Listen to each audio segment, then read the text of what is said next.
2 days, 4 people, 2 bikes, and we explored Ooty for just 2,500 per person.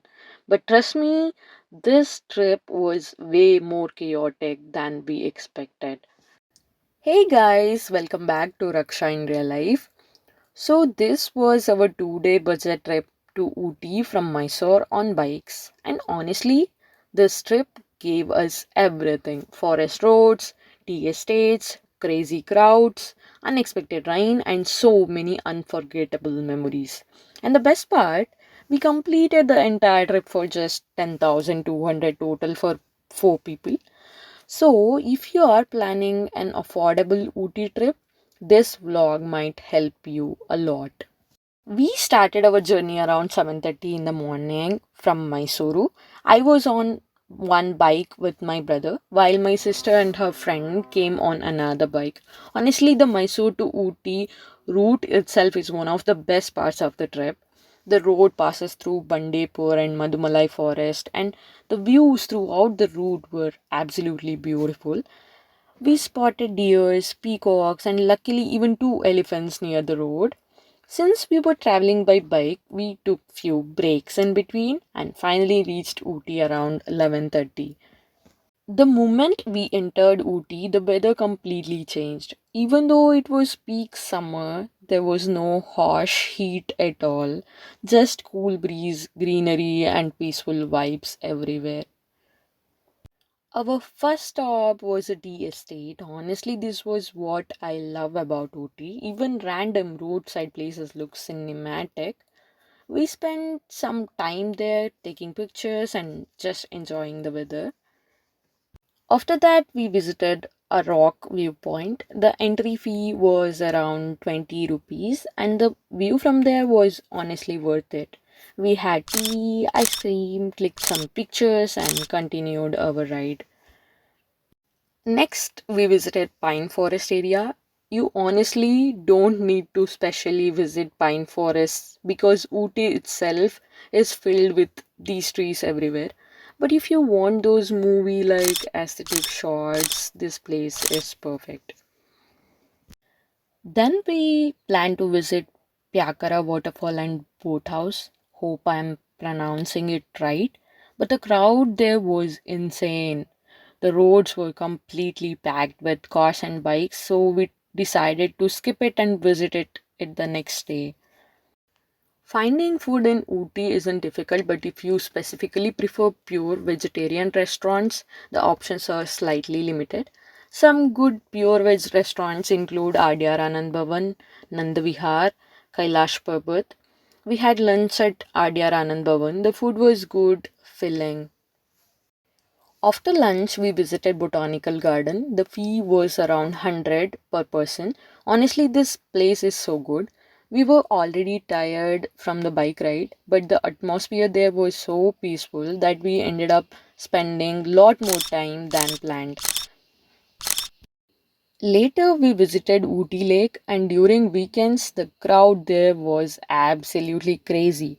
There was traffic for kilometers near the lake area. We somehow managed to reach there, but the boating queue itself was extremely long. So we skipped boating and simply spent some peaceful time near the lake before heading to a hotel. Skipping overcrowded activities is honestly another reason why this trip stayed budget friendly. We had booked a hotel at the last minute because most hotels were already sold out due to weekend rush. From outside, the hotel looked a bit sketchy because it was located in quiet area with an abandoned looking building nearby. But once we entered the room, it turned out surprisingly good. For 2,500, we totally got 3 bedrooms, one hall, two bathrooms. The rooms were clean, spacious, hygienic, and well maintained.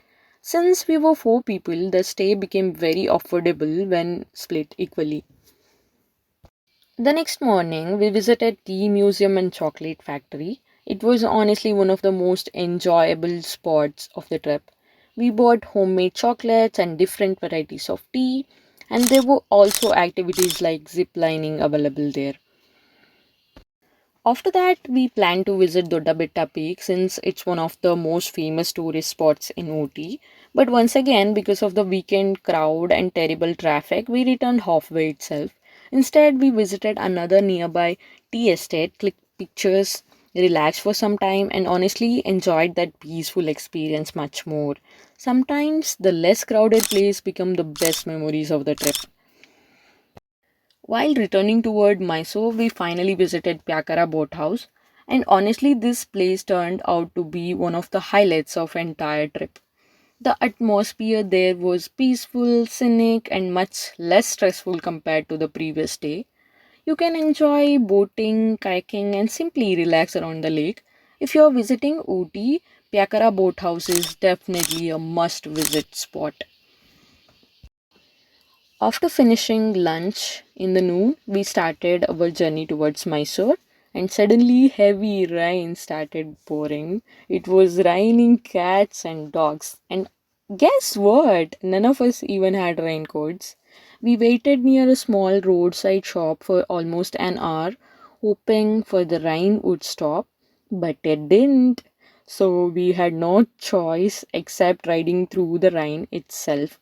We got completely drenched for almost 40 to 45 minutes, but honestly, the rainy ride became one of the best memories of the entire trip. We crossed Bandipur again during the evening, and around 6 p.m., we finally reached Mysore. Tired, soaked, but genuinely happy. Total budget breakdown for 4 people. Hotel stay 2500, fuel approximately 3000 or 3500, food and snacks approx 2500, entry tickets and small expenses approx 1500. Total trip cost around 10,200 for 4 people. That's approximately 2,500 per person for a complete 2-day Ooty trip, including stay, travel, food, sightseeing, and snacks. So, yes, Ooty can be absolutely be explored on budget if you plan smartly and avoid unnecessary expenses. If you enjoyed this vlog, make sure to like, share, and subscribe to Raksha in real life.